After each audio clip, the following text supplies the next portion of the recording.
Imagine a country where the government owns everything under the ground, every drop of oil, every cubic foot of gas, every dollar it generates. Now imagine that country has been run by the same family for nearly a century. Same bloodline, same last name, same rules. The Al-Saud family controls an empire worth over $200 billion, built almost entirely on oil that belongs, technically, to an entire nation, and almost none of it trickles down. This is the story of how one family turned a desert into the most powerful oil machine on earth, and then made sure nobody outside the family could touch it. Stay until the end. The final chapter covers the one threat that actually scares the Al-Saud family, and it has nothing to do with war or sanctions. What city are you watching from? Write it in the comments. And if you're new here, subscribe, like, and share this video. It helps a lot more than you can imagine.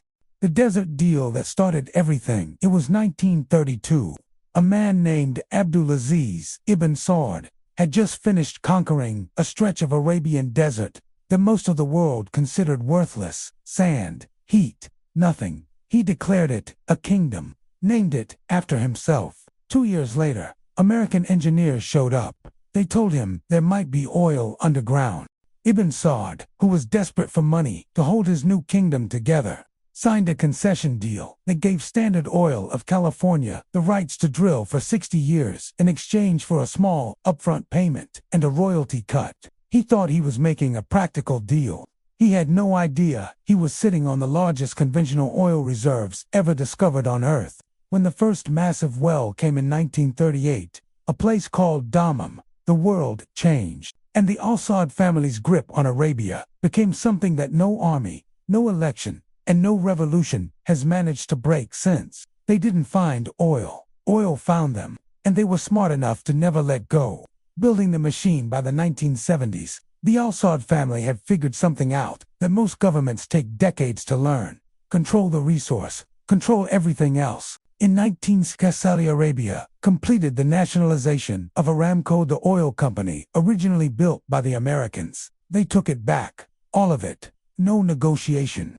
No partnership, full ownership. Aramco became Saudi Aramco, and Saudi Aramco became the most profitable company in the history of capitalism, generating more money per year than Apple, Microsoft, and ExxonMobil combined. Here's the number that stops most people cold. In 2022, Saudi Aramco reported a net profit of $161 billion in a single year. 1 year. That's more than the entire GDP of over 100 countries on this planet. And who controls Saudi Aramco? The Saudi government. And who controls the Saudi government? You already know the answer. The machine was built to serve one family, and it has never once missed a payment. The price of loyalty now. Here's where it gets interesting. The Al-Saud family has somewhere between 7,000 and 15,000 members. Princes, princesses, cousins, half-brothers, sons of sons of sons. It's less a family and more a small city with royal titles. And every single one of them gets paid. Monthly stipends, government contracts, business licenses, handed out like business cards. The closer you are to the king, the bigger the check. The system was deliberately designed to make every prince financially dependent on the crown, which means financially loyal to whoever sits on it. But, and here's the part, the glossy magazine profiles always skip the average Saudi citizen earns a fraction of what flows through the royal household. The country built free hospitals and subsidized fuel to keep the population calm. What it never built was a real path to political power for anyone outside the family. Loyalty up, silence down. That's been the operating model for 90 years. And it has worked with terrifying consistency. The night 300 princes disappeared November 4, 2017. Hundreds of Saudi Arabia's most powerful men, princes, ministers, billionaire businessmen, checked into the Ritz-Carlton in Riyadh. They didn't check out for months. Crown Prince Mohammed bin Salman, known internationally as MBS, had just launched what he called an anti-corruption purge. He detained over 200 people in a luxury hotel and told the world he was cleaning up the kingdom. The world mostly believed him. What actually happened was more surgical. MBS used the purge to eliminate every serious rival inside the royal family, anyone who might challenge his path to the throne. Billions of dollars in assets changed hands. Businesses flipped ownership. Bank accounts settled. One of the detainees, Prince Awaled bin Talal, one of the most famous investors in the world, a man who owned stakes in Twitter, Citigroup, and Four Seasons hotels, sat in that hotel for 83 days before reaching a settlement. Nobody outside the room knows exactly what he gave up to leave. Here's what I want to know. Do you think what happened at the Ritz-Carlton was genuinely about fighting corruption, or was it a power grab dressed up in a good story? Write your honest take in the comments. I read every single one. The Western enablers, here's the uncomfortable part. The part that makes Western governments very quiet at press conferences. The Al Saud empire doesn't just survive because of oil.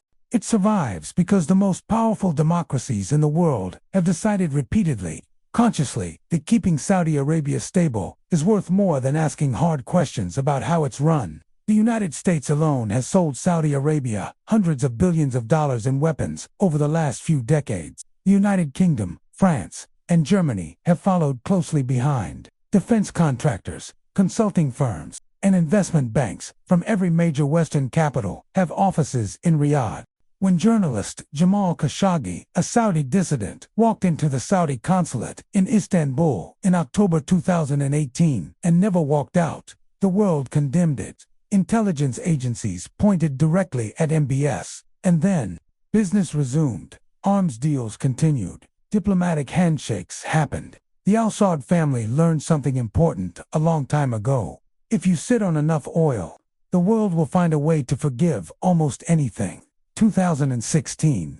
MBS unveiled Vision 2030, a sweeping plan to modernize Saudi Arabia, reduce dependence on oil, and open the kingdom to tourism, entertainment, and foreign investment. Women got the right to drive. Cinemas opened. Concerts happened. The international press called it a revolution. But here's the thing about revolutions, announced by the same family that's been in charge for 90 years. They get to decide exactly how far the revolution goes. Women can drive, but women's rights activists who campaigned for that right spent years in detention after the announcement. The entertainment industry opened, but political speech stays firmly closed. Foreign investors poured in, but the rules governing their money are still written by the same people who wrote every other rule. Vision 2030 is real. Some of it is genuinely changing the country, but it is reform designed to protect the throne, not to challenge it. The smartest empires don't just resist change, they control it. The Al Saud family has been doing exactly that for 3 generations. The wealth they don't show you, nobody knows exactly how much the Al Saud family is worth. That's not an accident. Estimates range from $100 billion to over $1 trillion when you include their direct control over Saudi Aramco, the sovereign wealth fund, real estate, and private holdings scattered across London, Paris, Geneva, and New York. $1 trillion. That's more wealth than the bottom 60% of Americans hold combined, and it belongs to a single extended family from a country of 36 million people. The late King Abdullah owned a palace complex so large it had its own internal road network. Prince Sultan bin Fahad once bought a French chateau for $300 million on a casual trip through Europe. Meanwhile, roughly a fifth of Saudi citizens live in poverty by local standards in a country floating on the largest conventional oil reserves on Earth. The math is not complicated.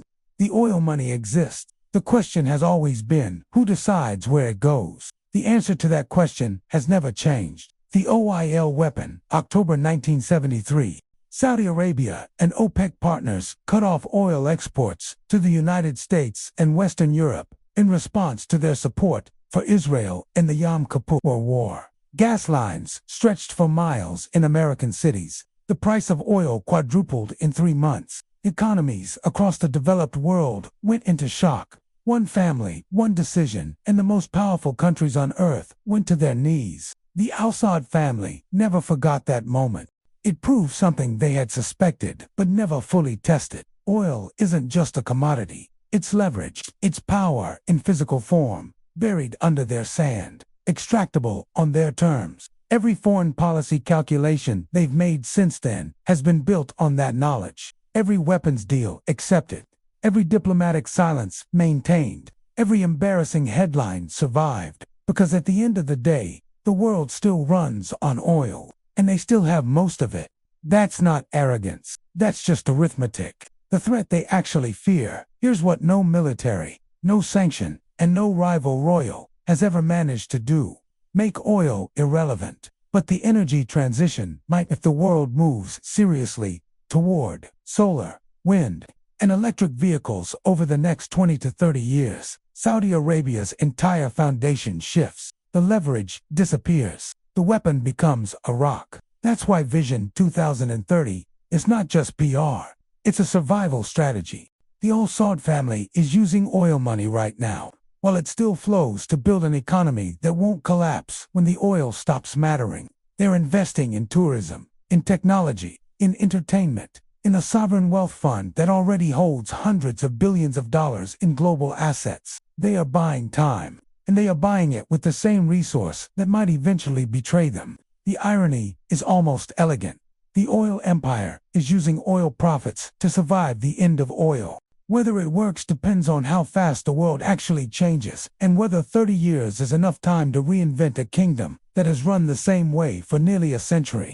Nobody knows, not even them. The empire in the mirror. Here's what this story actually is. Underneath all the palaces and the oil wells and the Ritz-Carlton detentions, it's the oldest story in human history.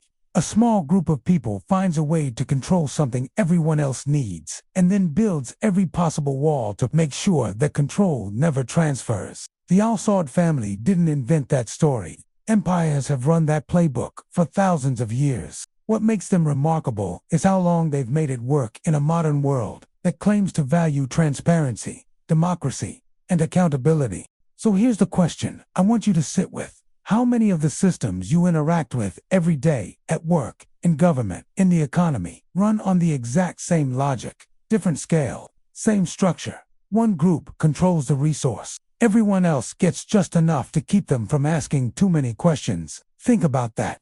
Next video, we're going inside another empire that runs on a completely different fuel, not oil, but data. The story of how one tech family quietly became more powerful than most governments, and why almost nobody noticed until it was too late. If you don't want to miss it, subscribe now. It drops this week. Hit subscribe. It's free. And the next one might be the most important video on this channel yet. See you in the next one.